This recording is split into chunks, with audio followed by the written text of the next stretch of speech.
صدر مملکت نے تمام وفاقی سرکاری ملازمین کو 35% تک ایڈہاک ریلیف الاؤنس ARA 2023 دینے کی سمری کی منظوری دے دی۔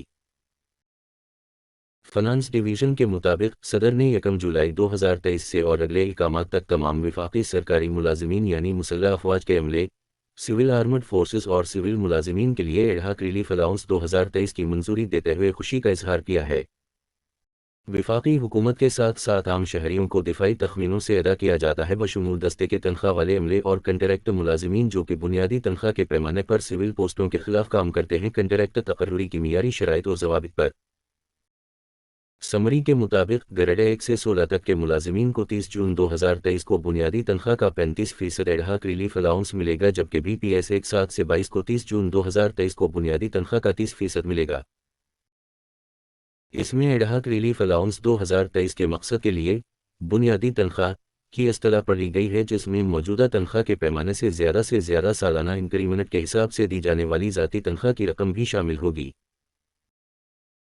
مندرجہ بالا ایڈہاک ریلیف الاؤنس منفی 2023 کو متعلقہ وزارتوں، ڈویژنوں، محکموں کی طرف سے مالی سال 2023 سے 24 کے بجٹ میں مختص کیا جائے گا اور اس اکاؤنٹ پر کوئی اضافی گرانٹ نہیں دی جائے گی۔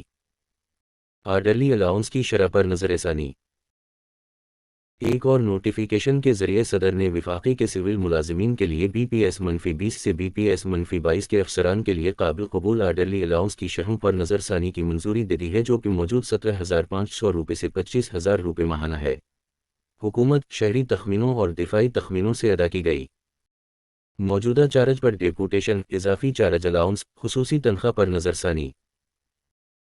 صدر نے وفاقی حکومت کے سول ملازمین کے لیے 1 جولائی 2023 سے ڈیپوٹیشن، اضافی چارج الاؤنس، کرنٹ چارج پر خصوصی تنخواہ کی شرحوں پر نظر ثانی کی بھی منظوری دے دی ہے، جو سول تخمینوں اور دفاعی تخمینوں سے ادا کیے گئے ہیں۔ تفصیلات کے مطابق ڈیپوٹیشن الاؤنس کو بنیادی تنخواہ کے 20% تک بڑھا دیا گیا ہے، جو زیادہ سے زیادہ 20,000 روپے کے تابع ہے۔ اسی طرح شناختی پوسٹوں کے اضافی چارج پر خصوصی الاؤنس کو بھی بڑھا کر بنیادی تنخواہ کا 20% کر دیا گیا ہے، جو زیادہ سے زیادہ 20,000 روپے ہے۔ دریں اثنا غیر شناختی پوسٹوں کے اضافی چارج پر خصوصی الاؤنس بھی بڑھ کر بنیادی تنخواہ کا 10% ہو گیا ہے، جس کے تحت زیادہ سے زیادہ 20,000 روپے ہیں۔ دوسری طرف موجودہ چارج پر خصوصی تنخواہ 1 جولائی 2023 سے زیادہ 20,000 روپے ماہانہ کے ساتھ بنیادی تنخواہ کا 20 ہوگی۔ ایک اور نوٹیفیکیشن میں صدر نے وفاقی حکومت کے مزدور ملازمین کے لیے قابل قبول خصوصی کنوینس الاؤنس کی شرح پر نظر ثانی کرتے ہوئے خوشی کا اظہار کیا ہے، جو شہری تخمینوں اور دفاعی تخمینوں سے ادا کیے گئے موجودہ روپے سے 2,000 فی مہینہ سے 4,000 روپے ماہانہ عام کنوینس الاؤنس کے علاوہ 1 جولائی 2023 سے۔ ایک اور نوٹیفیکیشن میں صدر نے مستقل اٹینڈنٹ الاؤنس پر نظر ثانی کی منظوری دینے پر خوشی کا اظہار کیا ہے۔